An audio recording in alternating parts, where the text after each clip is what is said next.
There are three factors that determine if a cable maneuver would be successful or not. If you get these three right, then it would solve almost all of your cabling problems. First factor, timing. Let's use these four cables as an example. If you fire your third cable too early, you might hit the wall because you lack wiggle room. And if you fire it too late, you won't be able to chain or connect the cables.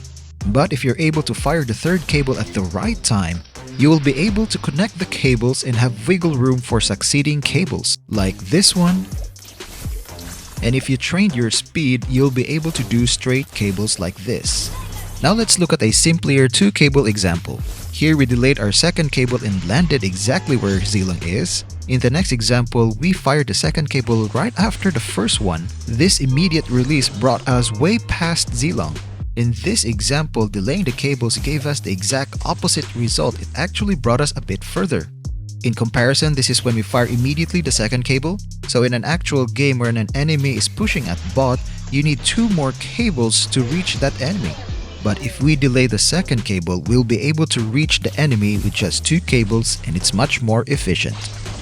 And this is because of factor number 2, cable placement. In this scenario, delaying the second cable allowed it to be placed a little bit further, hence the further travel distance.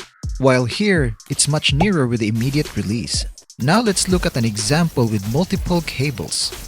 The following illustration, which was taken from the 30-day Cable Mastery Bootcamp, shows how, when, and where to fire the 4 cables to make it successful.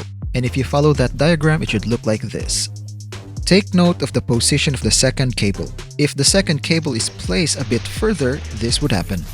In contrast, this is a good timing and placement for the first 3 cables. Right off the bat, having a good placement for your second cable sets you up for straight cables. But it's hard to achieve 100% accuracy all the time. So if you find yourself in a position like this, you can do some adjustments to make it successful, like placing the 4th cable a bit further as well. Now there will be times that you would miss your 4th cable, and you try to correct by firing it late. If this happens to you, that's okay, just fire your 4th cable a bit further. The first one had the cable under the tower, and the next had the cable beyond the tower. The reason why this corrective measure works is because of factor number 3, Fanny's placement. But before we proceed, I would just like to say thank you to all my 30-day bootcamp members. This video is possible because of your support.